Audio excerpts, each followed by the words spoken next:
యోహాను సువార్త 4వ అధ్యాయం 11వ వచనం.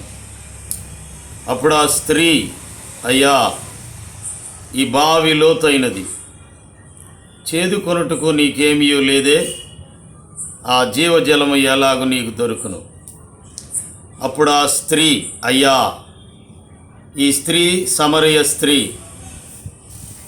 ఈమె మరి దాదాపు 12 గంటల సమయంలో మరి యాకోబు బావి వద్ద మరి ఆమె యాకోబు బావి ఉండిను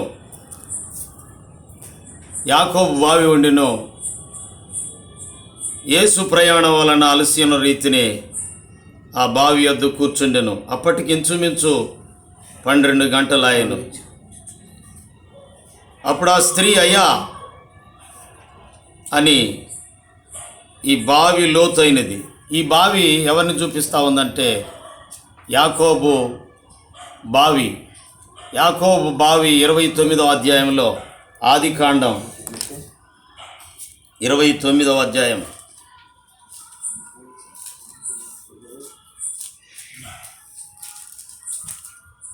29వ అధ్యాయం.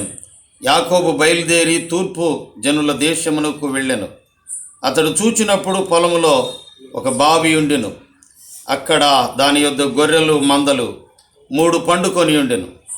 కాపరుల మందలకు ఆ బావి నీళ్లు పెట్టుదురు. ఒక పెద్ద రాయి ఆ బావి మీద మూత వేసి ఉండెను. అక్కడ మందలన్నీ కూడా అచ్చటకు వచ్చినప్పుడు దాని మీద నుండి ఆ రాతిని బొర్లించి గొర్రెలకు నీళ్లు పెట్టి తిరిగి బావి మీద రాతిని దాని చోట నుంచెదరు. అలాగైతే దేవుని వాక్యం సెలవిస్తూ ఉంది, యాకోబు బావి లోతైనటువంటిదని సమరయ స్త్రీ చెప్తుంది.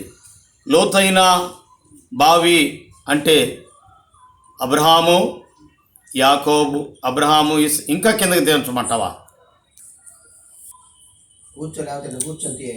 అప్పుడు ఆ స్త్రీ, అయ్యా, ఈ బావి లోతైనది. ఈ బావి యాకోబు బావి. యేసు ప్రయాణం వలన అలసిన రీతిని ఆ బావి యొద్ద కూర్చుండెను.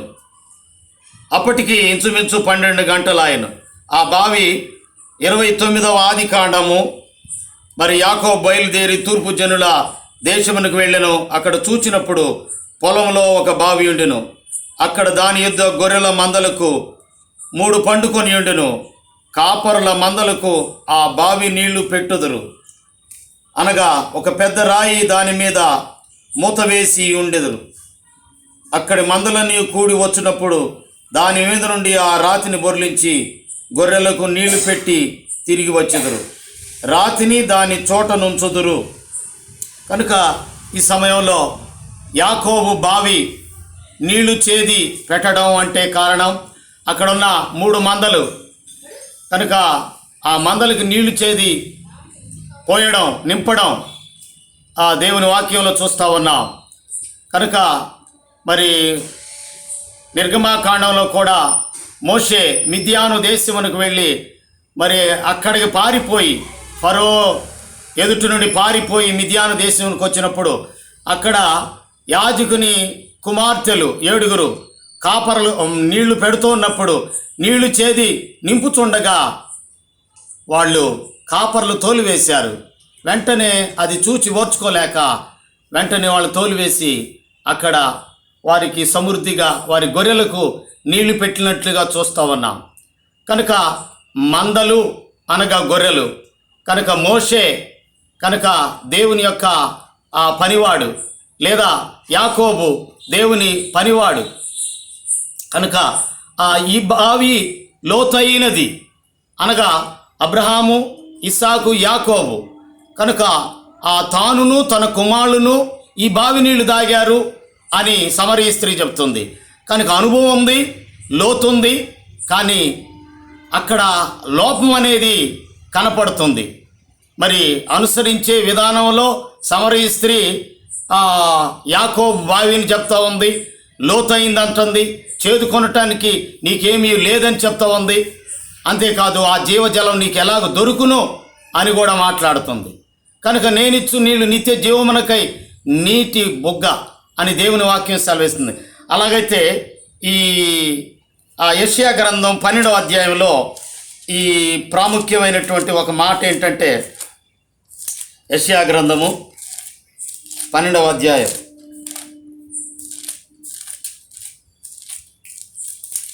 12వ అధ్యాయం 3వ వచనం, కావున మీరు ఆనందపడి రక్షణాధారములైన బావులలో నుండి నీళ్లు చేదుకొందురు. కనుక రక్షణాధారమైన బావులలో నుండి నీళ్లు చేదుకొందురు. ఈ యొక్క సైతానులే అవతల.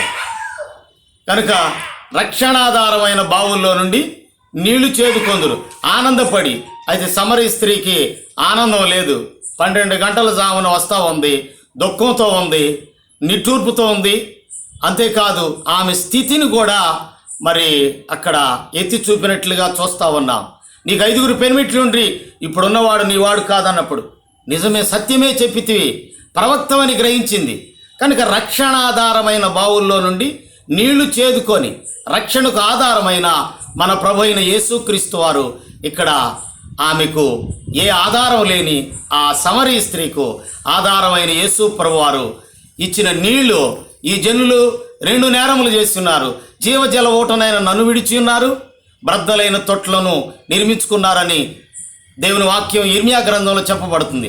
అలాగైతే ప్రభు అయిన యేసుక్రీస్తు వారు ఇదిగో ఆ సమరీ స్త్రీతో నేనిచ్చు నీళ్లు నిత్య జీవమునకై నీటి బొగ్గగా ఉండునని ఆమెతో చెప్పినప్పుడు, ఆ నీళ్ళేదో నాకు దయచేయమన్నప్పుడు వెంటనే నీ వెళ్ళి నీ పెనిమిటి పిలుచుకొని రమ్మని చెప్పాడు.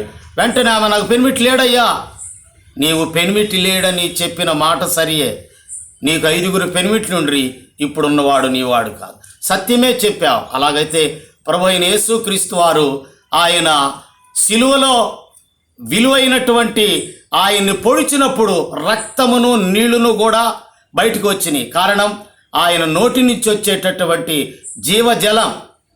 కనుక ఈ జనులు 2 నేరములు చేస్తున్నారు అంటే స్వార్థంతో. కనుక పరమార్థాన్ని మరిచి ఇదిగో ఈమె వేదాప్రకారము నేను యాకోబు కంటే గొప్పవాడవా అని చెప్తా ఉంది, యాకోబు బావి అంటుంది. ఇంకా అంతేకాదు ఆమె జీవితం ఇంకొకరిని హైలైట్ చేస్తుంది. కానీ అస్సలు ప్రధాన యాజకుడైన మన ప్రభు అయిన యేసుక్రీస్తు వారు రక్షణకు ఆధారమైన యేసు ప్రభువారిని గుర్తించలేక ఆమె ఆ మాటలు మాట్లాడింది. ఎప్పుడైతే యేసు ప్రభువారు మాట్లాడారు, నీకు 5 పెనిమిట్లు ఉండ్రి, ఇప్పుడు ఉన్నవాడు నీవాడు కాదన్నప్పుడు సత్యమే చెప్పేవాడు. అయితే ఆ స్త్రీ ఈ యాకోబు బావి లోతయింది. కనుక యాకోబు బావిలో లోతైనటువంటిది అనుభవం ఉండవచ్చు, లేదా ఆజ్ఞ అనుసరిస్తూ ఉండొచ్చు. కానీ ఆయన జీవితంలో కూడా పొరపాట్లు అనేది మరి చూస్తూ ఉన్నాం. కనుక అదే అనుసరణ సమరీ స్త్రీ వెళితే సరికాదు. కనుక జీవితాన్ని మార్చుకోవడంలో యేసు ప్రభువారు హైలైట్. కనుక ఆమె జీవితం కనుక ఒకే ఒక మాటతో డిలీట్ అయిపోయింది. కారణం ఆమె పాప జీవితం అంతా కూడా పాతిపెట్టి పరిశుద్ధమైన జీవితాన్ని ఆమె ప్రాతినిధ్యం వహించింది. అందుకై ఆ గ్రామంలో ఉన్న వాళ్ళందరినీ కూడా మరి ఇతడు మెస్సే కదా, నీవు చెప్పిన మాట సరిగాక ఈయన నిజంగా లోకరక్షకుడని మేము నమ్ముతున్నాం, జీవమునకై ఊరిడి నీటి బొగ్గ ఇట్టి కృప ఆమెను ఆ గ్రామంలో ఉన్నటువంటి వారందరిని కూడా రక్షించి శిక్ష నుండి తప్పించి నిత్య రాజ్యానికి వారసులుగా యేసు ప్రభువారి నోటి మాట, ఆయన మాట నోటి మాట హృదయ ధ్యానం దేవుని దృష్టికి అంగీకారంగాను వీరు ఆశీర్వాదకరమైనటువంటి సమరీ స్త్రీ ఆశీర్వాదకరమైన జీవితాన్ని పొందింది. ఇటు కృప సదాకాలం తోడై ఉండి నడిపించును గాక. God bless you. ప్రార్థన. ప్రేమగల మా తండ్రి, వందనాలు చెల్లిస్తున్నాం. అప్పుడు ఆ స్త్రీ ఈ బావి లోతైనది. అవునయ్యా, మనిషిని హృదయము చాలా లోతైనది, లోటుతో కూడా ఉంది.